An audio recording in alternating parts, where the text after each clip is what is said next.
everyone, welcome to Gurudev classes. I hope you are doing well. Guys, last lecture में हमने indifference curve के बारे में पढ़ लिया था, तटस्था वक्र के बारे में कर लिया था। आज हम स्टार्ट करेंगे कि इंडिफरेंस मैप क्या होता है, तटस्था मानचित्र क्या होता है। देखो, तटस्था वक्र क्या था, ये टू गुड्स के कॉम्बिनेशन को शो करता था, जो कि हमें डिफरेंट कॉम्बिनेशन दिखाता है, जिस पर मिलने वाला जो कंज्यूमर का सेटिस्फेक्शन है वो सेम होगा। यानी कि आईसी कर्व के ऊपर जितने भी पॉइंट्स हैं उनसे मिलने वाले जो सेटिस्फेक्शन है, लगा लो यहाँ पर पॉइंट ए है, यहाँ बी है, यहाँ सी है, डी है, तो यहाँ पर तीनों कॉम्बिनेशन से मिलने वाला जो संतुष्टि का स्तर है वो इक्वल होगा। अब यहाँ पर हम बात करेंगे तटस्था मानचित्र की। तो तटस्था मानचित्र क्या है, ये हमें आईसी कर्व के ग्रुप को शो करता है। यानी कि ये तटस्था वक्र के एक समूह को शो करता है, व्यक्त करता है। समूह मीन्स एक से ज्यादा या दो, एक से ज्यादा यानी कि दो है तो भी वो तटस्था मानचित्र होगा। यहाँ पर IC1, IC2 और IC3 दिखा रखा है। तो इससे हमें क्या पता चलता है, ये कि तटस्था मानचित्र है, इंडिफरेंस मैप है। अब यहाँ पर एक और बात ध्यान रखने की है कि जो इंडिफरेंस कर्व हायर पोजीशन में है, यानी कि जो दाईं तरफ है, वो सबसे ज्यादा संतुष्टि को प्रकट करता है। यानी कि IC1 की अपेक्षा IC2 पर संतुष्टि लेवल ज्यादा होगा। इसी तरह से IC3 पर संतुष्टि लेवल ज्यादा होगा IC2 और IC1 के कंपैरिजन में, राइट। जैसे यहाँ पर दे रखा है IC2 वक्र IC1 की तुलना में ज्यादा संतुष्टि को प्रकट करता है। इट मीन्स जो ऊंचा इंडिफरेंस कर्व होगा वो उपभोक्ता के ऊंचे आय के स्तर को शो करेगा, क्योंकि इस पे वो ज्यादा गुड 1 भी खरीद सकता है, ज्यादा गुड 2 भी खरीद सकता है। अब बात करेंगे तटस्था वक्र की मुख्य विशेषताओं के बारे में, principal properties of IC curve. अब जो इंडिफरेंस कर्व है, तटस्था वक्र है, या इसको अंधिमान वक्र भी बोलते हैं, इसकी मुख्य विशेषताएं हैं। सबसे पहली विशेषता क्या है कि जो तटस्था वक्र है हमारा, वो ऋणात्मक ढाल वाला होता है, मीन्स नेगेटिव स्लोप होता है उसका, और ये इसका स्लोप डाउनवर्ड होता है, यानी कि नीचे की ओर होता है। तो कोई भी इंडिफरेंस कर्व है वो बाएं से दाएं नीचे की ओर झुका हुआ होता है। इससे क्या पता चलता है कि अगर हम एक गुड को ज्यादा लेंगे तो हमें दूसरी गुड को कम करना पड़ेगा, तभी तो हमारे जो संतुष्टि का लेवल होगा वो हर एक बिंदु पर बराबर होगा। तो फर्स्ट प्रॉपर्टी क्या है कि जो हमारा स्लोप ऑफ आईसी है वो नेगेटिवली स्लोप्ड होता है और डाउनवर्ड स्लोप्ड होता है। सेकंड है हमारा तटस्था वक्र मूल बिंदु की तरफ उन्तोदर होता है, मीन्स ये जो ओरिजिन पॉइंट हमारा O होता है उसकी ओर कन्वेक्स होता है इंडिफरेंस कर्व। अब यहाँ पर कन्वेक्स होने का मतलब क्या है कि जो हमारी सीमांत प्रतिस्थापन दर है वो हमारी घटती हुई होती है। और तीसरा पॉइंट क्या है, तो तटस्था वक्र है वो कभी भी एक दूसरे को छूती नहीं है या काटती नहीं है।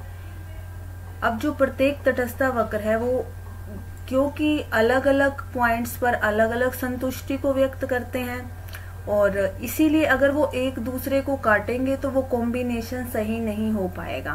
तो इसलिए हम कह सकते हैं कि जो इनका जो आईसी कर्व है, दो जो आईसी कर्व है वो कभी भी एक दूसरे को कट नहीं करेंगे या एक दूसरे को टच नहीं करेंगे, छुएंगे नहीं।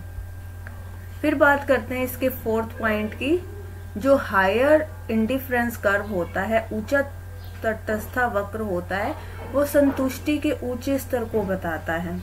मीन्स जो हमारा तटस्था मानचित्र हमने किया था उसमें जो ऊंची वाली तटस्था वक्र थी वो निचली वाली तटस्था वक्र की तुलना में ज्यादा सेटिस्फेक्शन देने वाली थी। क्यों? क्योंकि उस पे हम ज्यादा चीजें खरीद पाते थे, वहां पर संतुष्टि का स्तर ऊंचा होता है। यानी कि निचला जो इंडिफरेंस कर्व होगा वो कम संतुष्टि को शो करता है, और ऊंची वाला तटस्था वक्र वो ज्यादा संतुष्टि को शो करता है।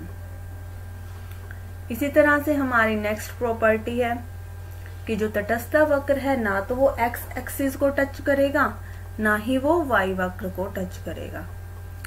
अब ऐसा क्यों होता है? क्योंकि हम तटस्थता वक्र की ना एक मान्यता लेके चलते हैं कि ये टू गुड्स की कॉम्बिनेशन को शो करेगा। अगर हम बात करेंगे कि वो एक्स अक्ष को टच करेगा तो हम क्या मान लेंगे कि वो वाई अक्ष की एक ही चीज खरीद पाएगा, एक्स को तो 0 खरीद पाएगा। इसी तरह से वो वाई को टच करेगा तो वाई की 0 और एक्स पे जो गुड है उसको हम ज्यादा खरीद पाएंगे। तो यहाँ पर कॉम्बिनेशन नहीं हो पाएगा, यानी कि एक की क्वांटिटी 0 नहीं होनी चाहिए, तभी तो कॉम्बिनेशन बनेगा ना। तो हम ये मान के चलते हैं कि जो तटस्थ वक्र है वो ना तो एक्स को टच करता है ना ही वाई अक्ष को टच करता है, राइट। अब नेक्स्ट पॉइंट है हमारा उपरोक्त उपकरणों का अनुप्रयोग, यानी कि जो अभी अभी हमने किया है, इनकी जो डेफिनेशन आईसी कर्व की है, बजट लाइन की है, उससे हम किस तरह से कंज्यूमर इक्विलिब्रियम को प्राप्त करेंगे। तो सबसे पहले हमें पता है कि एक उपभोक्ता कहाँ संतुलन में होता है, जब वो अपनी निश्चित आय को इस तरह से खर्च करे कि उसको ज्यादा से ज्यादा संतुष्टि मिल सके। तो निश्चित आय बजट लाइन से शो होती है और जो सेटिस्फेक्शन लेवल है वो आईसी कर्व पर गिवन होता है। तो एक उपभोक्ता कहाँ संतुष्ट होगा? जब उसकी बजट लाइन आईसी कर्व को टच करेगी। जैसे यहाँ पर क्यू पॉइंट है, यहाँ पर जो ये हमारा आईसी कर्व है बजट लाइन को कोइंसाइड करता है, देखो यहाँ पर। अब यहाँ पर करता है तो ये हमारा जो क्यू बिंदु होगा इसको हम इष्टतम उपभोग बिंदु बोलेंगे, ऑप्टिमम कंजप्शन पॉइंट इसको बोला जाएगा। अब इस पॉइंट पर गुड 2 की OL क्वांटिटी और गुड 1 की OS क्वांटिटी हम खरीद सकते हैं। तो यहाँ पर हम कह सकते हैं कि हम पॉइंट Q पर हमारा जो उपभोक्ता का इक्विलिब्रियम है वो स्थापित हो जाएगा। तो इस चित्र को ध्यान से देखना है, इसकी एक्सप्लेनेशन इसमें दे रखी है, इसको आप रीड कर लेना। बस आपको ये याद रखना है कि उपभोक्ता संतुलन कहाँ होता है? जहां पर हमारी जो बजट लाइन है वो आईसी कर्व को टेंजेंट होती है, जहां पर ये स्पर्श करती है।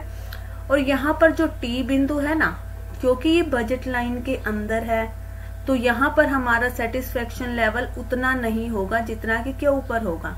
तो सबसे ज्यादा यहाँ पर हमारा जो संतुष्टि लेवल है ज्यादा हमारा क्यू पर होगा, ना कि टी पर।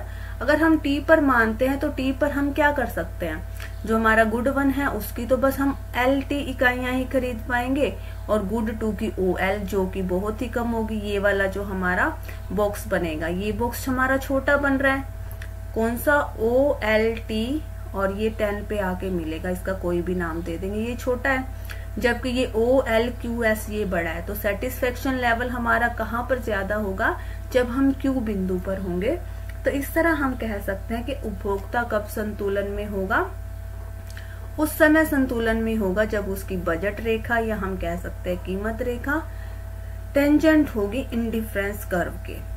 तो उसी बिंदु पर हमारा जो है कंजप्शन पॉइंट सबसे ज्यादा ऑप्टिमम माना जाएगा। अब हम यहाँ पर हमने देख ही लिया है कि जो हमारा OT बिंदु था, ये वाला LT, सॉरी, जो LT था पॉइंट, यहाँ पर हमारा सेटिस्फेक्शन ज्यादा नहीं होगा। क्यों? क्योंकि यहाँ पर हम गुड 1 की तो कम इकाइयां खरीद पा रहे हैं, लाइक LT इकाइयां ही हम गुड 1 की खरीद पा रहे हैं। तो इसलिए हम कह सकते हैं कि कंज्यूमर सेटिस्फेक्शन में नहीं रहेगा। क्यों? क्योंकि अर्थशास्त्र में क्या मान्यता मानी गई है कि कोई भी विवेकशील उपभोक्ता होता है ना, वो किसी भी वस्तु की अधिक मात्रा को खरीदना पसंद करता है। क्यों? क्योंकि वह उसे ज्यादा संतुष्टि देती है। और इसी धारणा को क्या बोलते हैं? एक दिष्ट अधिमान, monotonic preference of the consumer.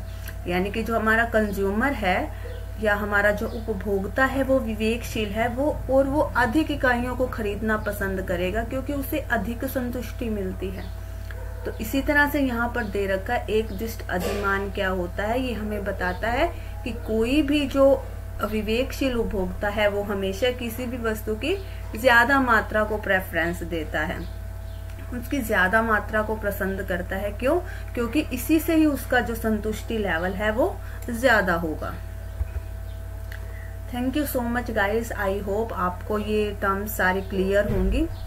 अगर फिर भी आपको कोई डाउट है तो आप कमेंट सेक्शन में पूछ सकते हैं।